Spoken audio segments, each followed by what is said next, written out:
when I was out of my body, that was the one thing I remember was, this is my fault. I don't want to kill anybody and I don't want to hurt anybody.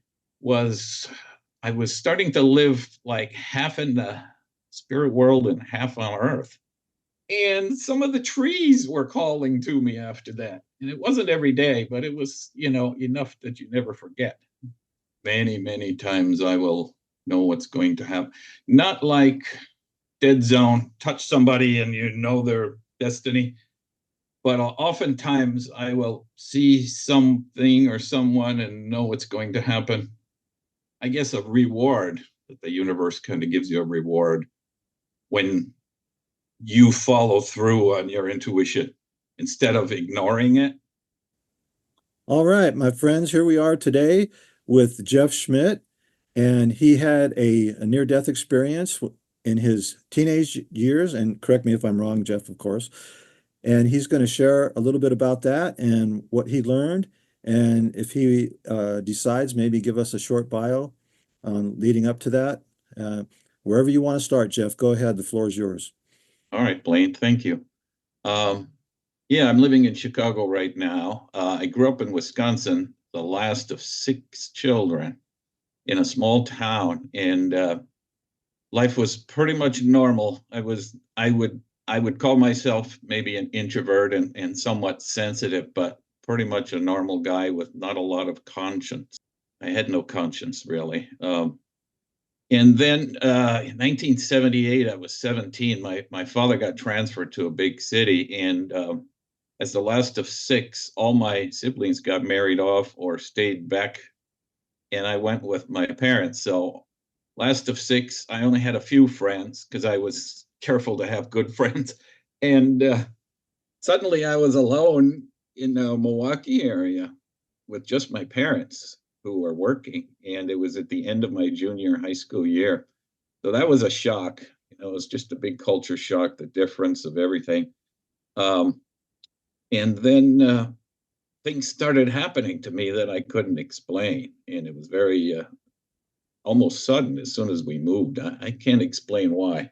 But this particular experience I wanted to share about today was one very unusual day in the summer then. It must have been 1978. I was 17. And all day I was kind of walking in circles, like very nervous. It was just, all I could feel was just these nerves, and I didn't know why. And it was just very strange. And I did have some friends, but they were a ways away. And I went to visit them, and all was kind of normal. And then I took my dad's car this time. Had a real big engine, a 400 cubic inch engine, and I wasn't used to driving that, for one thing. And I was driving home, and I was getting pretty close to home on this little stretch of a highway. And for some reason, I just wanted to go real fast. And not driving that car very often, a 400 cubic inch is a lot of power. So I don't think I floored it, but I probably was pretty close to it. And there was a few cars, maybe a half a mile ahead, and I went real fast. And I hit 100 or so. And I was coming up on the cars that were in the right lane, and I was in the left lane. And just before I came up on this group of cars, maybe 2 or 3 in the right lane, one car in the back, I think there was 3 cars. The third car didn't see me because I was coming so fast, and he cut into the left lane right in front of me, and he was going maybe 40. I was probably going 100. Oh, wow. Hopefully I got it down under there by then, but it just happened because of what my father's car was just not, I wasn't used to it that far. And it was just like, and it was so smooth that, 40 to 100 was nothing. And I had only been driving about a year and a half. But all of a sudden, this car pulled into my lane, and we were very close.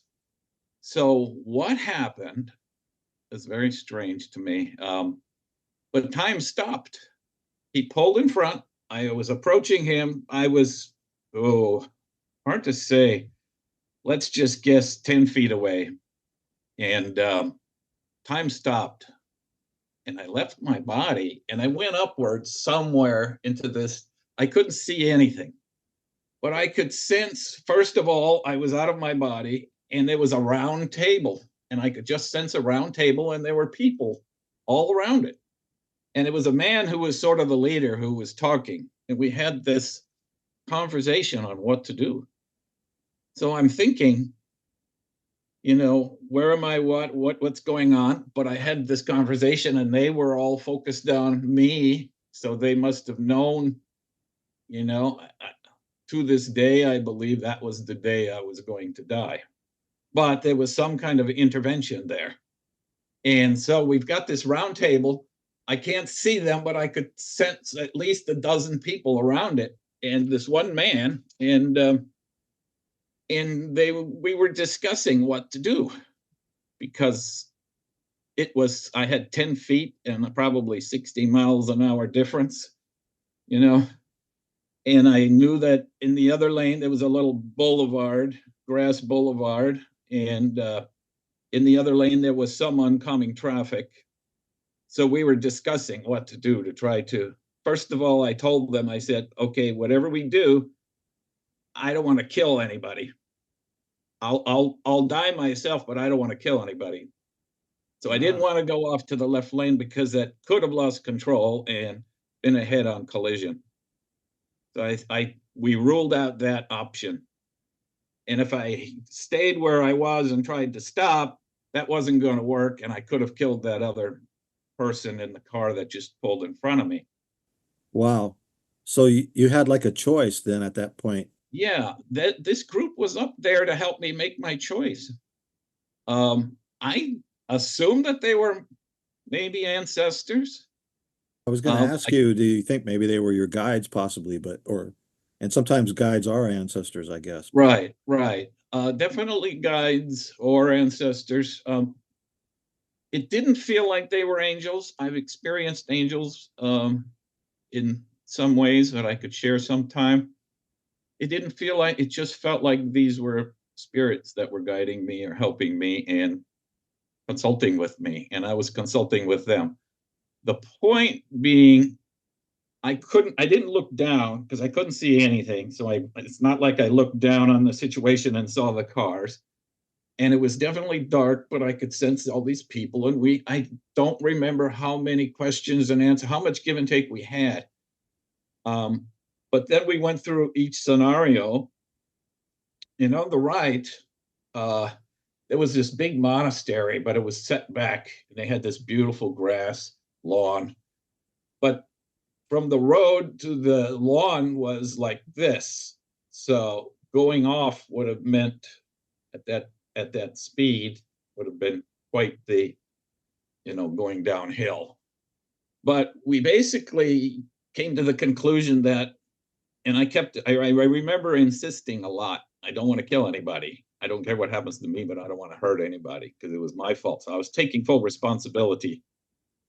I shouldn't have, it didn't take much of that accelerator of the car I usually don't drive to hit that speed. And I realized what a big mistake I made. So then I said, together, we made a decision that when ready, I was going to pop back down and instantly turn the car fully to the right and hope that that was enough space to avoid them and go off the road because there was a big field there. But there were trees and there was some highway. In the 70s. They have these wooden highway posts, black and white, stuff like that. I think I hit one of those in the end. So we all came to this conclusion together. And I said, okay, that's what I'm going to do. As soon as I get back down there, I am going to cut the car immediately to the right and hope for the best. And then we all agreed.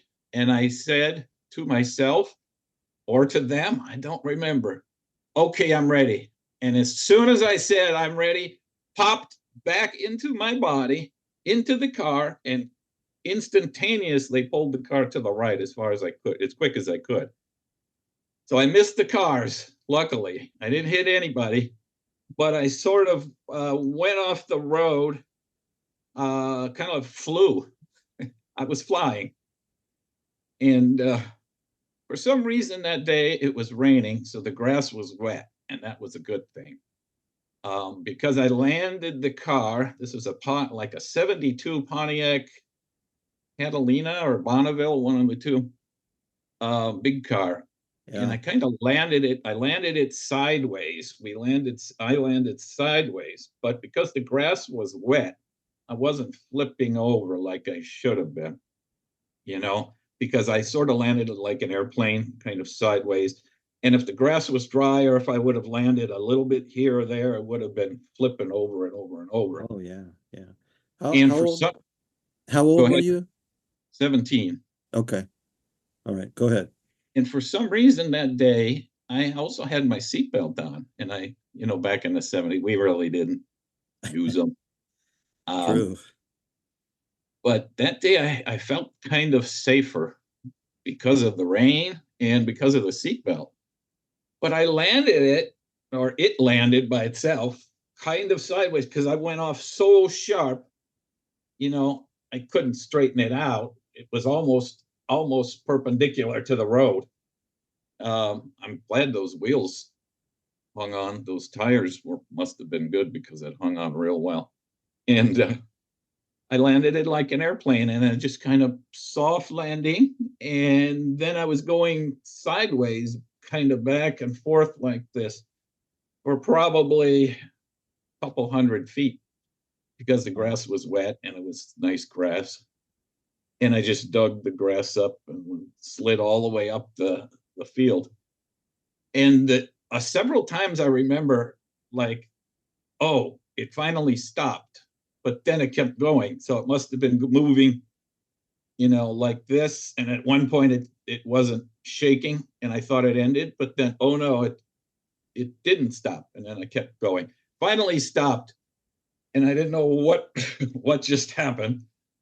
I remember looking at the road, and there was three cars on each side stopped, like looking at me, and the engine was off for some reason, but I was okay. I turned on the key and it started, and I thought, well, what do I do? Okay, I'm just going to go back talk to my dad. So I put it in gear. I don't think it was in gear, but it must have been in gear. I don't know. Maybe I put it back in the park. Started it up and drove back to the road, and home was just a couple blocks away. And I pulled it in the garage and I looked at it. The car was like bent, like, the front and back was bent like that. And then I took all the grass out of underneath the fenders, and it filled like two garbage cans full. And Oh then I wow. went and talked to my dad, who was already in bed. And I said, oh, Dad, I did something. I messed up the car. I'm sorry. And he says, oh, okay, we'll see it in the morning. That was it. Because I was okay. Yeah, the next day, my parents saw where I went off the road. There was tracks. And then they could easily see where I landed, in the grass, how far I slid. And when they came home the next day, they were like, they couldn't say anything. They didn't know what to say. It was like he took it in.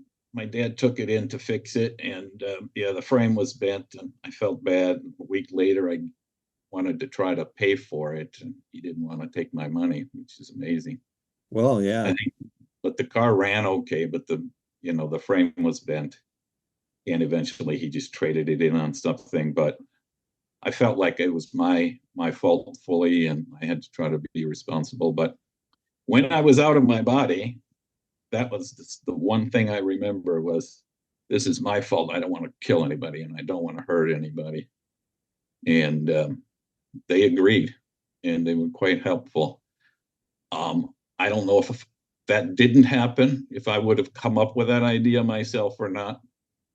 You know, um, I still do a lot of driving these days. I still think my reflexes are pretty good, but at that speed, it's pretty hard to control anything. So I don't know how we did it. So, Yeah. anyways, that's what happened, and it was quite interesting. But after that is when it really got more interesting. Do tell. That was just, yeah, that was the summer where I was pretty much alone. There was just a few neighbor kids that I was starting to get have a relationship with. And my other friends were all 50 miles away. And I wasn't going back to see them so much. So I had a lot of time on my hands. My parents were working every day. And it was summertime. So then there's this beautiful nature center nearby. And I would go over there almost every day, either on my bike or I did have a car, the other car, not that car. Don't need to drive that car anymore. And it was just such a beautiful, peaceful place where I could really feel at home.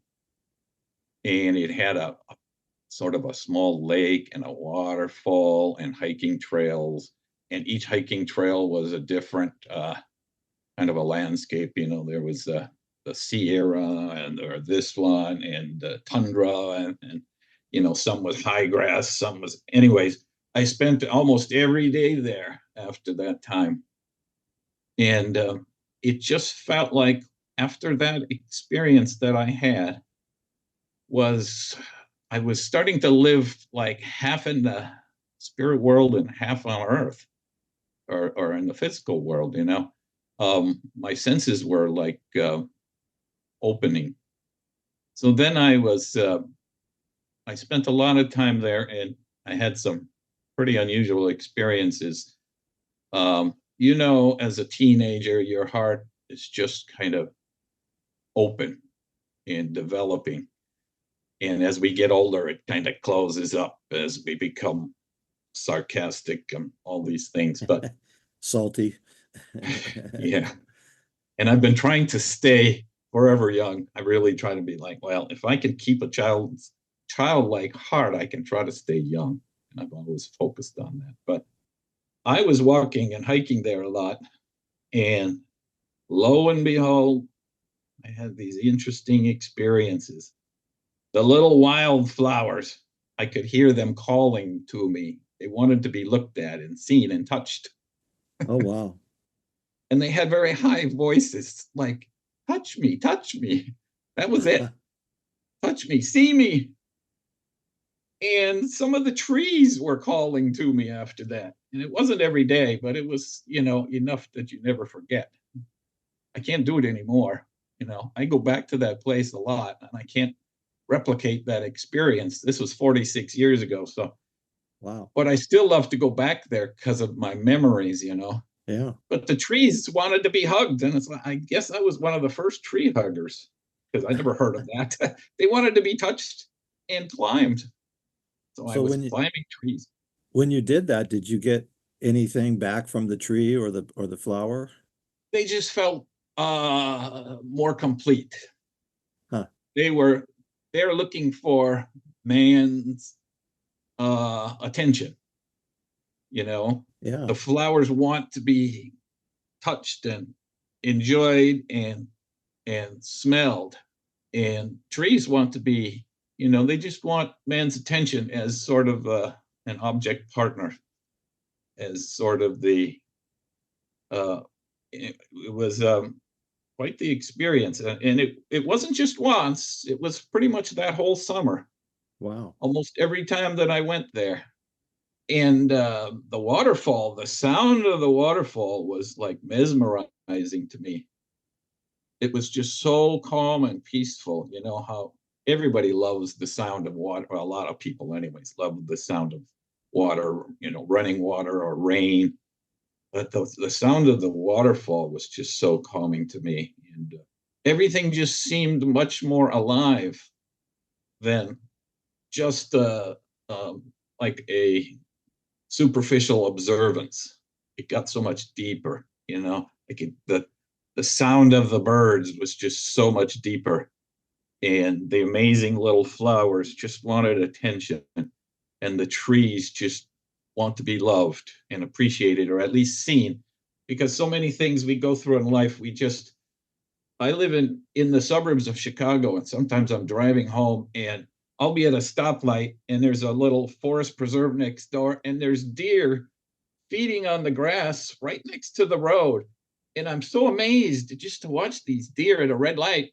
And I'll point to some guy next to me, like, look at the deer. And they're all just, on their phones or on the radio. Nobody's, even aware of the beautiful deer right there. I think the deer in Illinois are smart. They don't jump out in front of cars like they do in Wisconsin. Yeah, they It's do that in strange, but, Idaho too. Yeah. you know. So, anyways, just this deeper appreciation for life. And the bottom line was, I really believed that that night I was supposed to die. And I've heard before, um, I've heard before that people, let's say, who fall out of a fall down a mountain or fall out of a window or something, maybe their spirit leaves their body before they hit the ground. Like there's this special grace that we have as the center of the cosmos, that we have this grace that is given to us that we don't have to experience hitting the ground or feeling that pain, that maybe our spirit leaves before we hit. And that's sort of what I felt was happening to me. Maybe I was just about to die and my spirit left, but I had some special special other mission, maybe second chance. I've heard that from other NDE experiencers say something similar to that. Do you feel like that um, well, I've heard this also from other NDEers that there's exit points that you can leave this life if you want to, but you have a choice whether you want to leave or continue. I've heard that too. So have you heard anything like that, or do you have Yeah, any yeah, feeling on I've that? heard that. Yeah, a lot of people seem to say those things. For me, I was just grateful to be given a choice not to kill anybody, because I just wanted to take full responsibility. I didn't care if I died, but most likely at my speed, I probably would have killed. And I got a sense that that was maybe an elderly person that pulled in, didn't see me, because the road was angled sort of like this. If they would have looked out their mirror, it was early evening, or it was already dark, I think. If they would have looked out their side mirror, they probably wouldn't have seen this flash of lights coming right at them.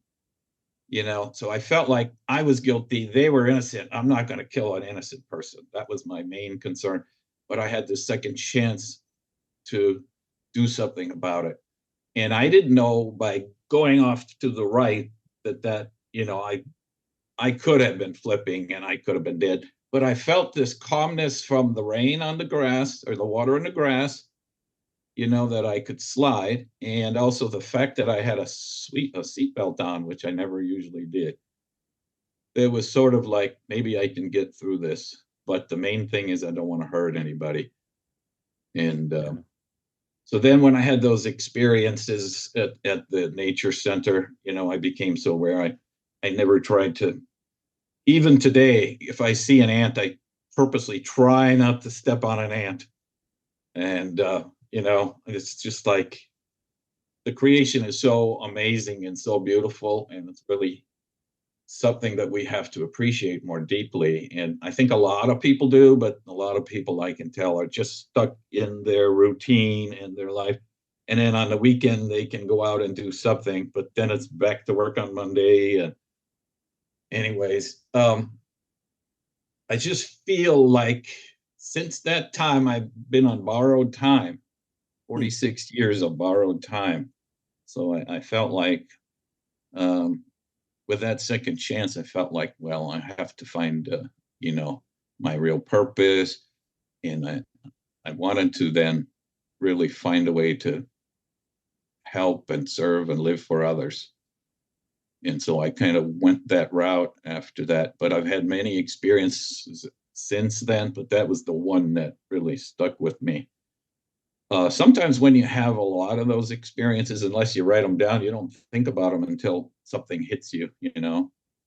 Um, that one I never forget. I can remember a lot of the details. Just the winding on the grass, like sideways, thinking, okay, it's over, and then keep going. It's like we stopped, and then I started again. I remember that so clearly. And then not knowing what to do. What do you do? I mean, we didn't have cell phones. I couldn't really call the police. What am I going to tell them? I was speeding and I went off the road. But Yeah. I just remember these six cars down on the dark highway, stopped in the middle of the highway, watching me, and they didn't follow me or anything. I just started the car, got back onto the road, and went home and put it in the garage. I hope the statute of limitations is over because I know I didn't Yeah. hit it. Well, the amazing thing to me is you didn't get any repercussions from your dad on that one. You know, it's true. I don't know. Yeah, he was fairly tough, but since I was the last of six, first of all, he'd softened a bit and tired a bit.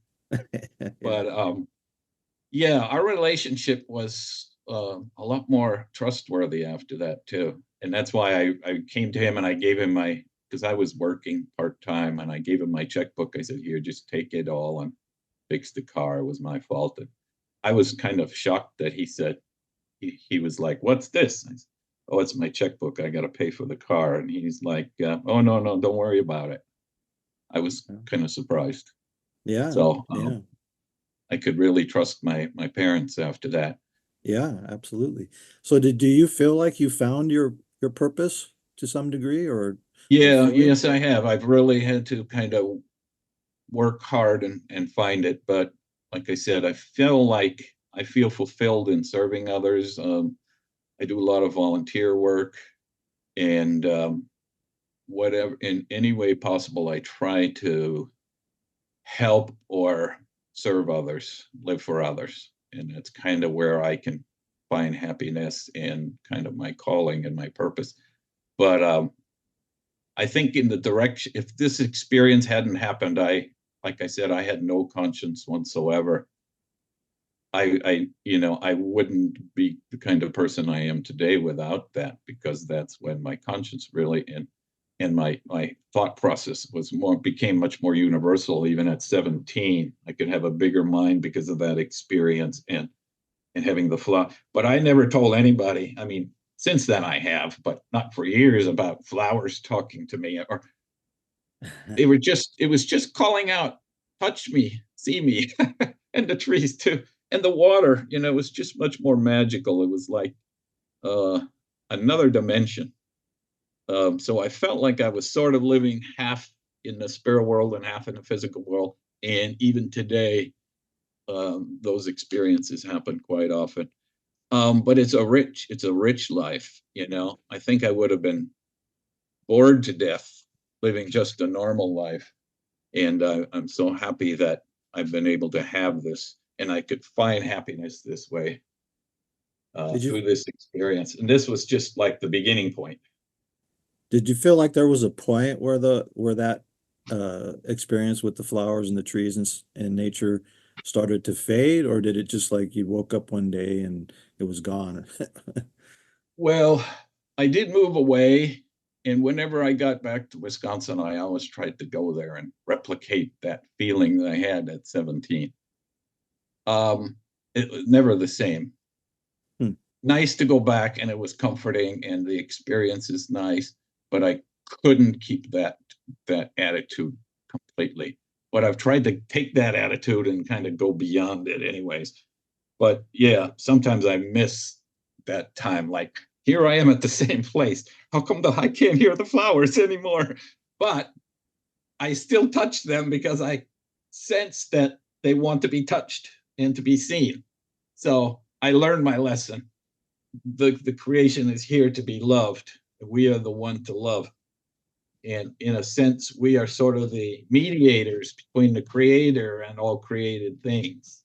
Men are the creator.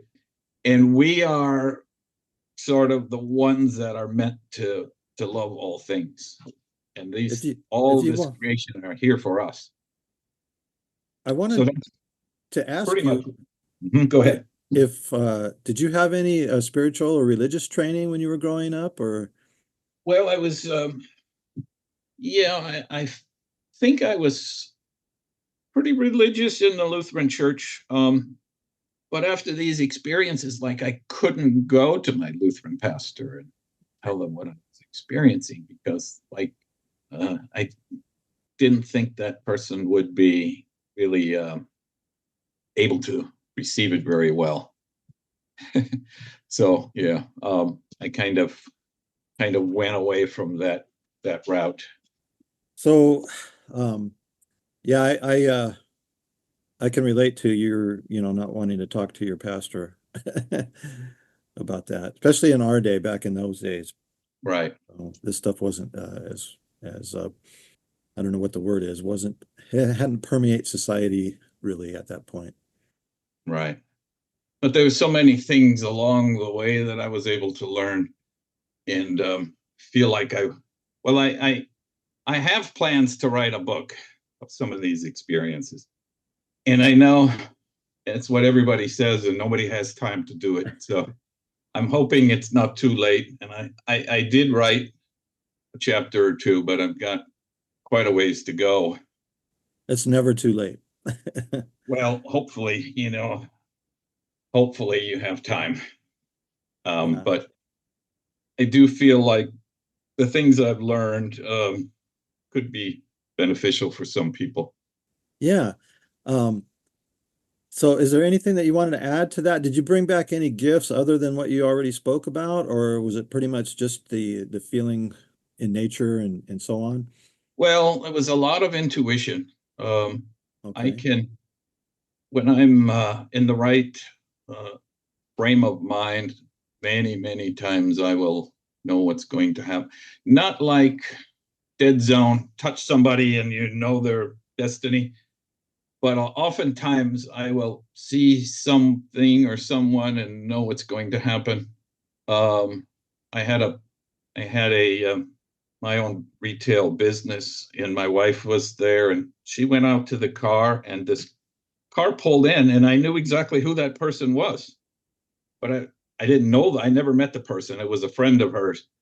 Things like that, and then she was gonna pull out. She got out. She saw this person, and she's shaking their hand, and I knew that was that person. Things like that. I'm always kind of a step ahead, but Yeah. not. I guess I'm a step ahead when I need to be a step ahead, but I'm not a step ahead 24 hours a day, if that Right. makes sense. If I need to know, I'll know ahead of time. But oftentimes I kind of have a lot of that intuition and a lot of those things. But I've been trying to work on and kind of focus on those things for the last 46 years. And I feel like I'm in a real happy place. And Oh, good. I do feel like some of the stories should be heard. Yeah. So I do Well, have quite a few of them. I look forward to the book. You said that you kind of went beyond the nature thing.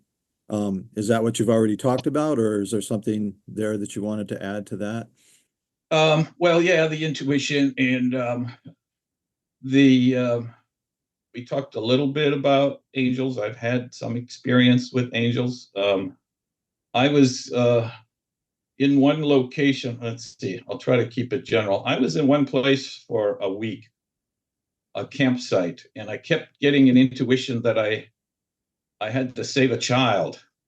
And I kept wondering, what are we talking about here? But every day, for 2 or 3 days, I was like, you have to save this person's life. You have to save a child's life.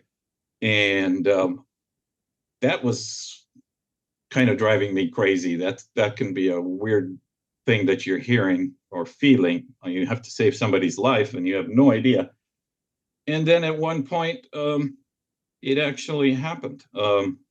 I was walking. It was kind of a mountainous area, and I was walking up a mountain, and it was a sort of a campsite, and there was a couple, maybe 3 or 4 year old kids playing over there on the left, and there was a small truck coming in, and it wasn't that the kids were going to get hit by that truck, but the small truck came in, and he was confused, and he was talking to somebody.